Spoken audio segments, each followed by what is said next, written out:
السلام عليكم ورحمة الله وبركاته. أشما هركا فوني أروموك وقوتو أمانتيف كتان وسولين قودين جورا جرتو سنين هرا قوريچا وان هدو فيا يوكين دوا قبدي دوفي نموني دكوبولي أددا دكوبا أكتيرو صنبا في أكسوما مشالي غراكي نكيسا عين الناس يوكين إجانما كنزلني في النساء فولا akkasuma mootuyyuu dhayannaa dhiiga onnee kennaa xuraa'insa dhiigaa waa meeqaaf jechuudha waan hedduuf kan kana jedhee dhumachuu hin qabne jechiitiinsa rifeensaa bubuqqa'iinsaa fi walumaa galatti rakkoolee qaama keenya keessaa kan alas tahee kan gubbarraa jechuudha qaama keenya akka diriiru shuntuura qaama keenyaa ittisuufis tahee ifnana yookiin miidhagina qaama keenyatiif hedduu bareedaa akka fuulaa harkaa qaamaa guutuu isaa akkaataan fayyadama isaa hundi keessan hanga xumuraatitti viidiyoo kana wajjin turtii gaarii isiniin jedha. Namoonni maatii koo taatan galatoomaa yaadachiisa namni maatii koo hin tahin subscribe gochuun maatii koo taha.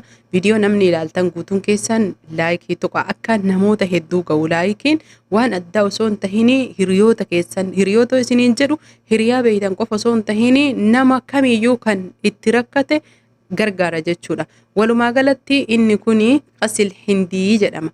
Qasil hindiin kuni muyni kun jechuudha namoonni doktorootas tahee akkasuma karaa adda addaatiin kitaabolee adda addaa kan amantii keessatti illee hedduu kan barsiifamee fi akkasuma maqaa biraas qabaachuu mala muyni kuni keessattuu jechuudha biyyoota Eeshiyaa keessatti kan akkaan beekamanii fi akkasuma mootuyyuu qoricha addaati. Namoonni walumaa galatti toonsilii kokkee qabanis tahee akkasuma arrabni isaanii maasaa yeroo hunda dhukkuba sombaa dhukkuba tiiruus tahee akkasuma dhukkuba qomaa dhukkuba asmii jechuudha. Asmiifillee dawaa ajaa'ibaa asmii laphee qomas tahuu akkasuma asmii funyaanis tahuu kamiifuyyuu dawaa ajaa'ibaati. Akkaataan fayyadama isaa guutuu meeshaalee garaa keenya keessaa yookiin meeshaalee qaama keenya keessaa haaluma salphaa taheen karaa tokkoon kan fayyadamnu jechuudha.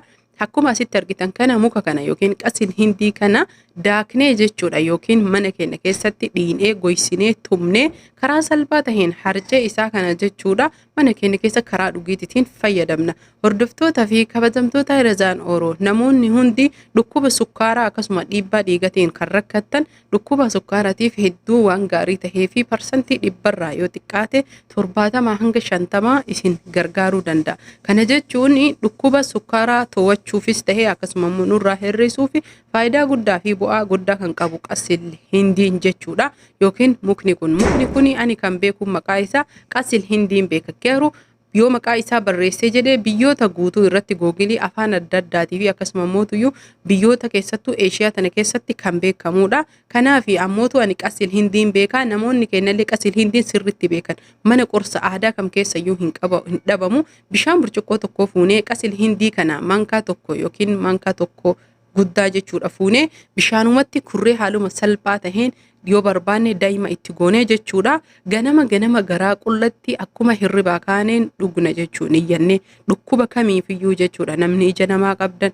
namni waan adda addaa qabdan daa'immaniinis dhiqu faayidaa hedduu kan qabuu fi dhukkuboolee hedduu kan fayyadu akkasuma mootuyyuu rakkoolee mar'imaanis tahee kaansarii mar'imaanis qulqulleessuuf gahee guddaa qaba. Maal isiniin jedharee wanni dhiiga keenya xuraayaa qulqulleessu dhiiga keenya xuraayaa qulqulleessu namoonni keenya rakkoolee adda addaa kan qaban dhiigni xuraawuu isaa hin beekan jechuudha. Haaluma kanaan waliin geettanii garaa qullatti daa'ima itti gootanii dhuyidan jechuudha. Ammas karaa biraatiin jechuun warri karaa qaamaas tahee akkasuma karaa rifeensatiin fayyadamtan haaluma salphaa taheen harcee qasil hindii kana hinnaan walitti dibuun akkasuma mootuyyuu zayitolee keessanii fi akkasuma dibata adda addaatiin walitti dibdanii karaa salphaan fayyadamuu dandeettan.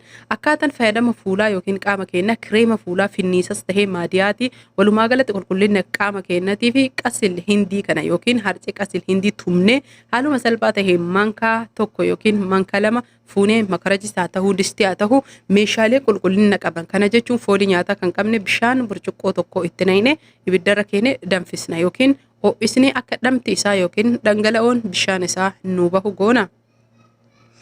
Na of kolchaasaniin jira. Itti aansuun erga inni bahee jedhee haaluma salphaa taheen qopheeffannee akka danfifnetti asitti bishaan isaa jala dhimbiibanna jechuudha.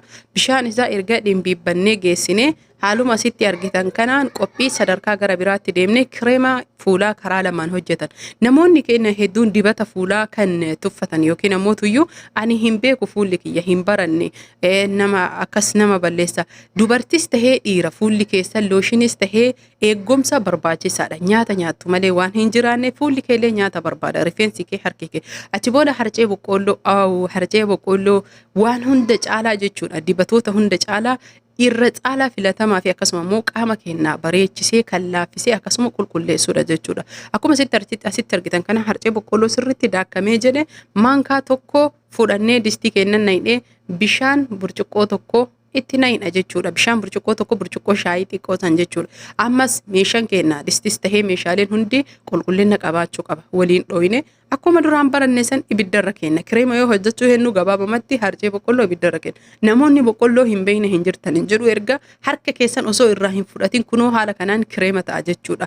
Yoo harka irraa fudhattan wal qabatee dhagaa kana ta'a. Garuu harcee boqqolloo manatti nyaata gootan san osoo hin ta'in kan sirriitti faafrikaan bulleessee bifa kireemaa yookiin ammoo tuyyuu bifa furnoo diqeetitiin daake. Booda sanii akkuma asitti argitan kanatti kan qophaa'e kana harcee boqqolloo maankaa tokko fudhannee qasil hindiin kuni booda akkana taha. Bishaan isaa dhimbiibnee qasil hindii kana bishaan isaatti naqnee zayitii loozii jechuudha kan gogaa yookiin ammoo tuyyuu qaama dibachuuf ta'u zayitii loozii ka gogaatii fi ka rifeensatti dura ka gogaa itti goona haala kanaan waliin geenna jechuudha. Faayidaan zayitii loozii qabu gogaa keenya addeessuufis tahee shuntuura ittisuuf yookiin ammoo tuyyuu haaromsuuf haaluma salphaa taheen gahee guddaa kan taphatuu fi hormoonii qaama keenya kan jiraachisu kan du'e jechuudha. Gogaa keenya kan du'e jiraachisuu jechuudha. Kanaaf haala kanaan waliin geennee akkuma yeroo hunda barsiisee fi dubbadhetti kireema keenya waan nagahaatitti naqannee hanga gaafa inni dhumatuutitti fuula keenya dhiqannee galgala dibannee rafuu qabna. Saamunaan dhiqannuun kan yeroo hunda dhiqattaniin jechuudha. Ganama ol kaatanii ofirraa dhiitan. Akkaataa dhiqannaatii fi dibannaa barsiisee jira. Haala kanaan fayyadamtan kireema walumaa galatti qasil hindii kireema qasil hindii kana fayyadamtanii karaalee hedduun fuula keessan qulqulleeffachuu dandeettan. Maadiyaatis rakkoolee furmaata qaama keessanii yookiin gogaa keessanii jechuudha. Isa qodaa jettaniin san jechuudha. Itti aansuun ammoo tuyyuu namoonni harcee boqqolloo argachuu hin dandeenye yeroo hedduu barsiisee jira. Looshinii yookiin ammoo tuyyuu kireema qaama keessan fuula keessanii galgala dibattanii rafuu qabdan jedhee isaa fi kireemni aduu dirqama yookiin firdiidha. Keessattuu shamarran keenya fuulli kan kee ittisa godhuufif jecha haaluma asitti argitu kanaan karaa salphaa taheen kireemaa reefisan kan harcee boqqolloo irraa hojjenne qopheeffachuudhaan zayitii viitaamin E karaalee hedduun jirti. Akkasuma immoo tuyyuu jeelii hargiisaa maankaa tokko zayitii viitaamin E takkaa fi akkasuma ammoo tuyyuu yookiin dhapbii takka akkasuma harcee boqqolloo reef tolfannisanii fi harcee qasila hindii yookiin mukicha reef asitti argine qasila hindii kana maankaa tokko fuune itti waliin geen. Obboleeyyan kiyya haaluma reefii saniin kan dibattanii fi galgala hirriba dura dhiqattanii fuula qulqullaatti dibattanii kan raftan. Asirratti kan hedduu gadi fageenyaan isinii himu namoonni kumuyyuu looshinii halkanii fuula isaatiif kan ta'u looshinii uumama karakkoo addaa irraan hin geessine uumama jira. Baaziliiniin mataan isaa dibata fuulaati dibata qaamaati kenna bareechisu yoo halkan dibanne ganama dhiqanne girisiliinii fi akkasuma niiviyaa kireeminni adda addaatu jira. Looshinii kanneen fayyadamaa ganama immoo kireema aduu fayyadamuun keessattuu warroonni mana arabaa keessa hojjettan manaa hin baane tasa aduu yoo argitan fuulli keessan isin bada. Akkasuma immoo ibiddi sunis nyaata warri gootan ibiddi sunis waan aduu fuulli keessan hin arganneef viitaaminii daayii waan hin arganneef jecha baay'ee kan miidhamuu fi gogaan keenya lallaafaa addaachuu fi lallaafuu aduu dhabisan dhugaa hin se'ina yeroo takkatti isin bada. Kanaaf hundi keenya haa fayyadamnu isiniin jedha. Turtii gaarii fayyaan faaya Oromoo koo guutuu hundi keessan itti fayyadama. Warroonni maatii dhiheenna kana naaf taatan haaluma salphaa taheen viidiyoodhaan adda addaa gaafii keessaniif yuutuubuma kiyya jala yoo ol deemtanii jettan argachuu dandeettanii. Akkasuma ammoo tuyyuu namoota hedduu jechuudha yuutuuba kiyya jalatti yoo sheer godhe sabskiraayib godhaa fi ijoolleen baay'ee na kadhataa jirti. Horaa bulaa qasila hindii kana itti fayyadama sheer